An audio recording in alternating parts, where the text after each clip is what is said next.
Hey guys, it's Morgan. I've been trying to put up more content that's not just drafts on my channel, and so, hey, welcome to a not a draft video. That's really, yeah.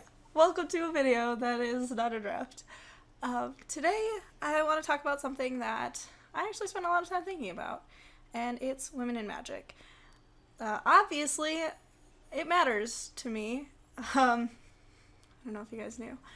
But it's something that comes up a lot more with me than I think with a lot of other people. Mostly it's because I might be the only woman in magic that some of my friends know. It just happens. Obviously there are women pros, women on the Star City Games circuit, and women content producers, and that's all great. But, sometimes you don't get to sit down and talk face to face with a girl that is a friend that also plays Magic or that games at all.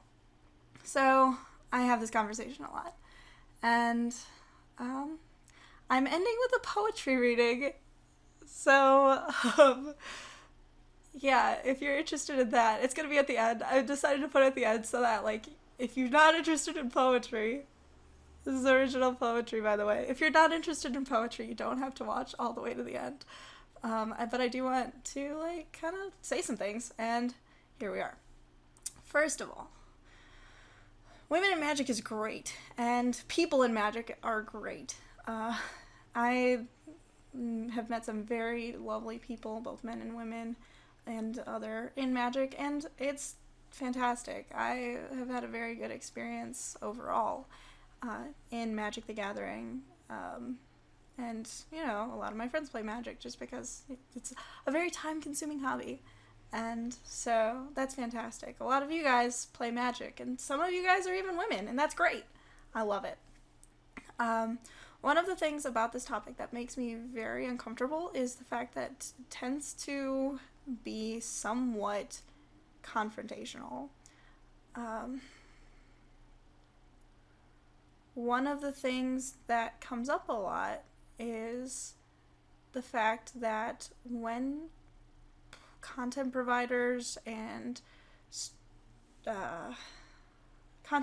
like Wizards of the Coast, for example, is trying to diversify and be more representative of the community, and hey, they hired a bunch of women, and is that because they're women? And I think the answer is no. Just for the record, I know personally all of the women that Wizards of the Coast recently added as content producers, and they're all fantastic people. So that's some of that. And I think the big worry about women in Magic is that sometimes you will end up with, hiring a woman over someone who is just as qualified, if not more qualified. That's one of the big arguments against adding women to content or women to commentary. And as somebody who really likes commentary and really wants to be a commentator, I hope that isn't true. I'm a little emotional because I just recorded this after my last Champions of Kamigawa draft, so you guys will know. You guys will know why if you watch that. It's not nice to feel like you are added just because you are a number, or you're balancing out the scale of all of the straight white dudes that are on the other half of the table. And that's so just saying things like that really devalues the work that all of these great women have been doing. So that's one of the things that I'd like to say just about something that it's not news anymore. There have been a couple of big tinfoil hat things since then, but I haven't really said a lot about it, and I think that that's important.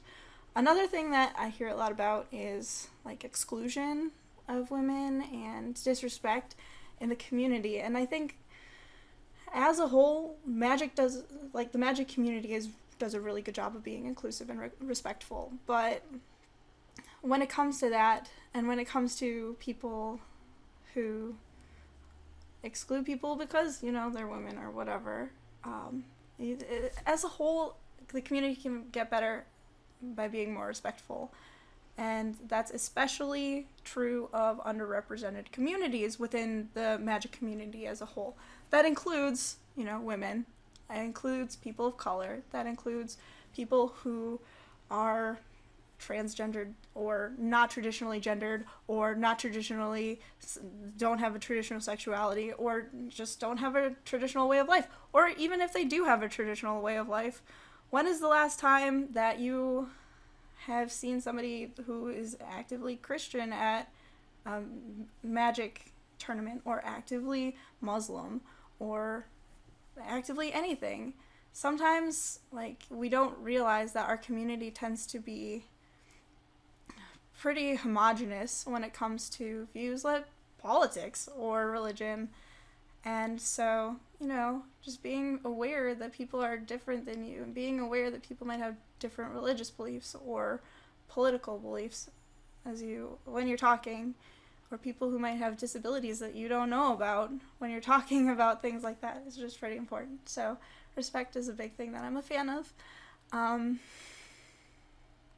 yeah, it sucks that people still in society and in the magic community can be disrespectful. So that's something that you need to be aware of. Like, the way that you're talking, for example, if you really like Bernie Sanders and think that all Republicans are dumb, rich assholes, is that an opinion? Or is that something that you really think? Or is it just something that you really don't want Donald Trump to be our president? Because, I know some people who are Republican, but not dumb, rich assholes. Because, I have conversations about politics all the time over magic, and it's really fun, and I like it. But I think that the way that some people talk reflect a kind of lack of awareness of the people around them. Also, you're calling somebody a bitch, or saying that you got raped in a tournament. Don't. It's gendered, and it's the same reason that people really shouldn't be saying things like retarded, because you're using a real disability that somebody has as a way to connotate a negative thing, and you're using the word bitch as a negative thing. And bitch is a negative word, don't get me wrong, but it's still a term for a woman or, a female dog. If you want to be super technical, which, you're in the YouTube comments, so you might be. I'm probably not going to edit this, by the way, you guys, so this is all, I've tried to provide a solid commentary here. But yeah, so sometimes it's what you say can be hurtful, and you might not even know it, and people might not even say it. But yeah, that's what I wanted to say. So, if you have any questions about anything that I've said, or if there was something where I just kind of wasn't clear about it, please feel free to leave a comment and, tell me what you think. This is all my opinion, so it's also not reflective of anything that I'm affiliated with. Just, I don't know if that's a thing that I need to say, but I feel like I should say it anyway. But this has been my opinion, and we're going to move on to poetry. Okay, so a little background. My creative writing class has a poetry unit, and we're supposed to write a couple of poems for our portfolio, and I decided to write one about my experience as a woman in magic and how I feel. This isn't necessarily reflective of an interaction that I've had, a specific interaction, but it's kind of how I feel sometimes, especially when I'm around people I don't know. I went to a magic tournament last weekend, and it was a bunch of guys I knew, and that was great. But this is sometimes how I feel, and yeah. And also, my teacher really liked it, so hey. It's called Questions. I might change it to the title to be My Boyfriend or something. Here it is. It's nice to see a girl here. You're that one chick, right? How long have you played? Did a boyfriend teach you? Do you have a boyfriend? Oh, is he here? Does he play? Did you meet playing? Do you beat him? Does he let you in? Does he give you cards? Does he like that you play? I would love it if my girlfriend played. What am I at? Oh. Good games. Lucky guy. And that's what it feels like to be patronized. Oh my goodness. Also, I feel like my sound is going to be really messed up. But, yeah. In conclusion, this is my way of making up for there not being more draft content today. Thanks for watching.